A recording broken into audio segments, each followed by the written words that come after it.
एक जागा जिथे प्रत्येक मशीन नाही तर एक संधी आहे स्वतःला घडवण्याची। ही जागा म्हणजे Chhajed fitness club, Rahuri factory मधील सर्वात विश्वसनीय आणि हायटेक जिम। महिलांसाठी स्वतंत्र batches and trainers, 100% safe and positive environment, AC सह पूर्ण सुविधा असलेली gym, hi-tech equipments, full body workout साठी योग्य। तर यायचं कुठे आहे? Chhajed fitness club, Tarabad road, Rahuri factory. आवाज जनतेचा, लढा सर्वसामान्य जनतेच्या न्याय व हक्कांसाठी। ख्रिस्ती समाजाविषयी अपमानास्पद शब्द वापरून ख्रिस्ती धर्मगुरूंना जीवे मारण्याची धमकी देणारे आमदार गोपीचंद पडळकर यांच्यावर गुन्हा दाखल करून त्यांची आमदारकी रद्द करण्यात यावी या मागणीसाठी अहिल्यानगर मधील ख्रिस्ती धर्मप्रांत सर्व अधिकारी, ख्रिस्ती धर्मगुरू तथा ख्रिस्ती बंधू भगिनी यांच्या वतीनं जिल्हाधिकारी व पोलीस अधीक्षक यांना निवेदन देण्यात आलं। या निवेदनात म्हटलंय की सांगली जिल्ह्यात मिरज तालुक्यातील कुपवाड येथील स्वर्गीय ऋतुजा राजगे यांनी आत्महत्या केली। आत्महत्येनंतर सांगलीतील सभेत आमदार गोपीचंद पडळकर यांनी ख्रिस्ती धर्म विषयी काही अपमानास्पद वक्तव्य केलं आणि ख्रिस्ती धर्मगुरू हे धर्म परिवर्तन करतात, या गावात जो धर्मगुरू येईल त्याला ठोकून काढा, त्याला 5 लाख रुपये, याचप्रमाणे 2 ठोकणाऱ्यांना 4 लाख, अशा पद्धतीनं ख्रिस्त धर्मगुरूंना जीवे सैराट पद्धतीनं जीवे मारल्यास 11 लाख रकमेचं बक्षीस जाहीर केलं। 2 समाजात तेढ निर्माण करणारे आमदार पडळकर यांच्यावर कारवाई करण्यात यावी अशी मागणी करण्यात आली। यावेळी ख्रिस्ती धर्म प्रांताचे उपाध्यक्ष रुपेश निकाळजे, खजिनदार संजय वाघमारे, वंचित बहुजन आघाडीचे माजी जिल्हाध्यक्ष प्रतीक बारसे, राष्ट्रवादी काँग्रेस शरद पवार पक्षाचे माजी महापौर अभिषेक कळमकर, ख्रिस्ती समाज रक्षक जेम्स वैरागर, राहुल देशपांडे तसेच मोठ्या संख्येने ख्रिस्ती अधिकारी, धर्मगुरू व बंधू भगिनी उपस्थित होते। सन्माननीय जिल्हाधिकारी साहेब यांना आम्ही निवेदन देण्यासाठी सर्व ख्रिस्ती बांधव व सर्व धर्मगुरू या ठिकाणी उपस्थित झालेलो आहोत आणि त्यांना निवेदन दिलेलं आहे। गेल्या काही दिवसापूर्वी गोपीचंद पडळकर हे आमदार यांनी जे बेफाम वक्तव्य करून ख्रिस्ती धर्मगुरू यांची सुपारी दिलेली आहे, त्यांना 11 लाख रुपयाची सुपारी देऊन त्यांना जीवे ठार मारण्याची त्यांनी जे वक्तव्य केलेलं आहे त्याचा आम्ही जाहीर निषेध केलेला आहे आणि सन्माननीय जिल्हाधिकारी साहेब यांना आम्ही निवेदन देऊन त्यांची आमची जी व्यथा आहे ते त्यांच्या समोर मांडलेली आहे आणि त्यांनी देखील आम्हाला आश्वासन दिलेलं आहे की लवकरच या सर्व गोष्टीची सत्यता बाळगून आम्ही त्याच्यावर कारवाई करू। गोपीचंद पडळकर यांनी जी आमची बहीण ऋतुजा हिने जी आत्महत्या केली त्या गोष्टीचा त्यांनी धागा पकडून राजकारण करून आणि त्या गोष्टीला त्यांनी वेगळं वळण दिलेलं आहे आणि त्यांचं असं म्हणणं आहे की आम्ही धर्मांतर करतो, परंतु ती आमची बहीण जी आहे तिने जी आत्महत्या केलेली आहे तिच्या दुःखात देखील आम्ही सर्व ख्रिस्ती बांधव आम्ही सर्व पूर्ण मनाने तिच्या बरोबर आहोत, त्यांच्या दुःखामध्ये आम्ही सहभागी आहोत। जर कोणी यदा कदाचित जर कोणी दोषी असेल तर त्याच्यावर कठोर कठोर कारवाई करावी, आम्ही कुठल्याही त्याला समर्थन करत नाही, परंतु या अनुषंगाने एक आमच्या ख्रिस्ती लोकांबरोबर जो लपंडावचा डाव खेळला जात आहे, जे धर्मांतराचं बिल आणण्यासाठी हा जो कुभांड रचण्यात येत आहे, या सर्व गोष्टीचा आम्ही या ठिकाणी जाहीर निषेध करत आहोत। जर त्यांच्यावर जर कुठल्याही प्रकारची कारवाई झाली नाही तर येणाऱ्या दिवसात आम्ही आमचं आंदोलन अतिशय तीव्र करू आणि हा जो शांतताप्रिय ख्रिस्ती समाज आहे हा रस्त्यावर उतरल्याशिवाय राहणार नाही। धन्यवाद। मी रेव्हरंड डॉक्टर सनी पंडितराव मिसा, अहमदनगर पहिली मंडळी D18 हे मेमोरियल चर्च, या चर्चचा मी मुख्य पालक आहे आणि आम्ही जे इथे जमलेलो आहोत ते फार महत्वाची गोष्ट आणि जे निषेधार्थ आहे की जे गोपीचंद पडळकर यांनी जे वक्तव्य केलेलं आहे की ख्रिस्ती धर्मगुरूंना जे मारायचंय, जे सैराट करायचा आणि जे मारतील त्यांना 11 लाख रुपये त्यांना बक्षीस देणार आहे, त्याच्या संबंधाने आम्ही निषेध करत आहोत। कारण का की हा धर्मगुरू आणि जे लोक आहेत जे सर्व नेहमी देवाच्या सेवेमध्ये लागलेले आहेत। 1978 साली जनता दलाचं राज्य होतं आणि त्या 1978 साली मी फार लहान होतो आणि त्यावेळेस एक बिल आलं होतं आणि ते बिल होतं त्यागी बिल आणि त्या त्यागी बिल मध्ये हेच निवेदन करण्यात आलं होतं की ख्रिस्ती लोकांचं परिवर्तन करायचं, ख्रिस्ती लोकांचं धर्म परिवर्तन करायचं, घर वापसी करायचं। त्यावेळेस सगळ्यात मोठा मोर्चा मुंबई आणि अहमदनगर ह्या ठिकाणावरून निघाला होता।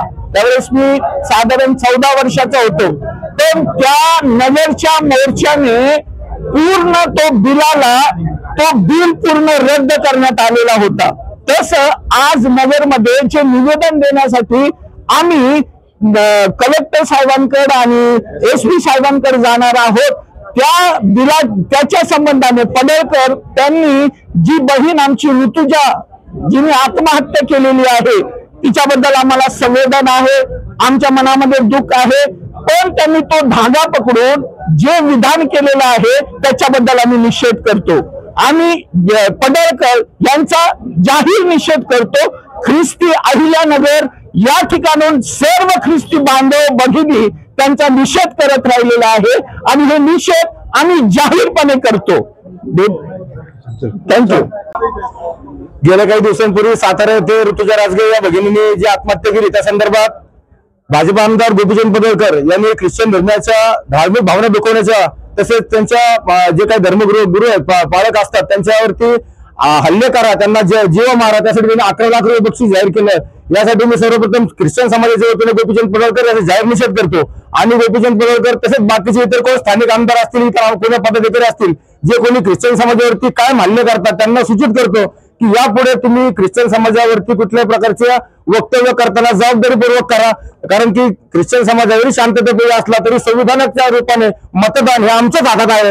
या पुढच्या काळामध्ये आम्ही तुम्हाला या मतदानाच्या रूपाने तुम्हाला मोठा धक्का या ठिकाणी आम्ही देऊ शकतो, परंतु ख्रिश्चन समाजाला कुठल्याही प्रकारे तुम्ही दुखवू नका, धार्मिक भावनांची दुखवू नका। ख्रिश्चन समाज हा कुठलाही हुंडा किंवा कुठल्याही धार्मिक घरगुती हिंसाचाराला समर्थन अजिबात करत नाही। ज्यांनी कोणी तो गुन्हा केला असेल त्याला CID चौकशी करावी आणि त्याला कठोर शिक्षा करावी। ख्रिश्चन समाज हा पूर्ण ऋतुजाच्या पाठीमागे उभा राहणार आहे। धन्यवाद। महाराष्ट्राच्या विधिमंडळाचे सदस्य आमदार गोपीचंद पडळकर यांनी काल कुठेतरी एक बेताल वक्तव्य केलेलं आहे, चितावणीखोर वक्तव्य केलेलं आहे। ख्रिश्चन समाजाचे जे धर्मगुरू आहेत त्यांना जीवे मारण्याची अशा प्रकारचं आव्हान खरं तर ही आमदारकी आहे की अतिरेकी प्रवृत्ती हे बघावं लागेल। या राज्याचे सन्माननीय मुख्यमंत्री देवेंद्रजी फडणवीस साहेब हे खरं तर यांच्या पक्षातील ह्या आमदारकीची संधी या गोपीचंद पडळकर यांना दिली। समाजातील सलोखा आणि शांतता कायम ठेवण्यासाठी खरं तर प्रत्येक या राज्यातील प्रत्येक पक्षाची ही जबाबदारी असते आणि असे वक्तव्य करून निश्चित प्रकारे ही चिथावणी दिल्यासारखी आहे।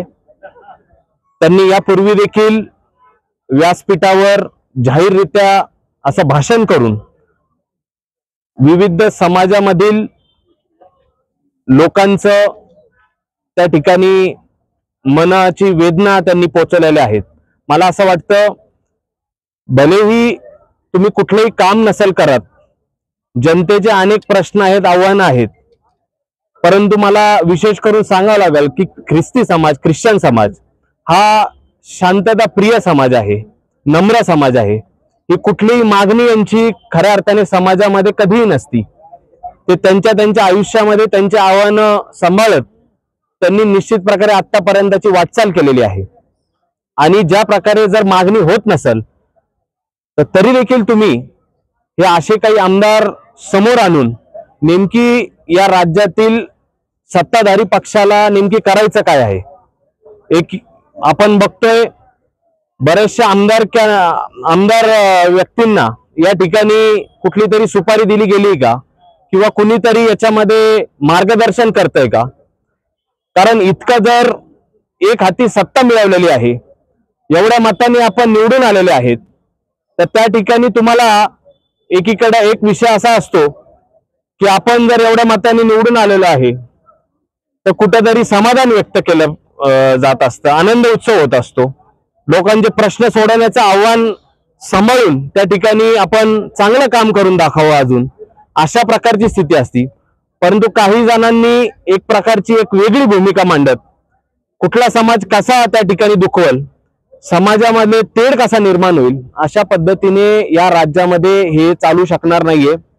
ठीक आहे, एकीकडं आता पावसाळी अधिवेशन होणार आहे, आमचे देखील काही आमदार संपर्कात आहेत, या राज्याचे एक युवा चेहरा रोहित दादा पवार असतील, सन्माननीय आदित्य साहेब ठाकरे असतील, अशा सगळ्यांशी आम्ही संपर्क साधून की अल्पसंख्याक समाजाला टार्गेट करणं या मंडळींनी सोडून द्यावं, नाही तर गोपी असेल किंवा टोपी असेल हे जर की एक संयम असतो। आता हे धर्मगुरू इथं बाजूला आहेत, यांच्या समोर असं बोललेलं आक्रमक भाषा चालणार नाही, मी माफी इच्छितो, परंतु साहेब समाजामध्ये देखील आमचे तरुण पोरं कुठेतरी यांचा संयम असतं, यांची पण गाड्या ह्या आमदार लोकांच्या कुठे ना कुठे जातात, इथं नगरमधून जातात, यांनी जरा तोंड सांभाळून बोलावं. राज्याच्या सन्माननीय मुख्यमंत्री साहेब, दोन्ही उपमुख्यमंत्री साहेब, ते अजितदादा असतील, एकनाथभाई शिंदे असतील, यांनी सगळ्यांनी याच्यावर कुठंतरी नियंत्रण ठेवलं पाहिजे यांना. कारण तुमचं जर हे ऐकत नसतील आत्ताचे आलेले आमदार, तर त्याच्यामध्ये तुमचं उपमुख्यमंत्री म्हणून किंवा मुख्यमंत्री म्हणून, मी एक लहान कार्यकर्ता आहे, परंतु आपल्या देखील नेतृत्वावर शंका निर्माण होती. अशा परिस्थितीमध्ये आम्ही ख्रिस्ती समाजाच्या वतीने मी परत एकदा एक नम्र विनंती करतो, कारण नम्रता ही एकदा दोनदा दाखवण्याचं काम केलं जाईल. इथून पुढं जर आपण असंच करत असाल तर अशा म्हणजे प्रवृत्तींना, अशा जित्राबांना देखील ती धडा शिकवल्याशिवाय समाज राहणार नाही, असं या ठिकाणी सांगतो. नवनवीन घडामोडी आणि सत्य बातमी पाहण्यासाठी आजच आमच्या YouTube चॅनलला सबस्क्राईब करा, शेअर करा आणि लाईक नक्की करा.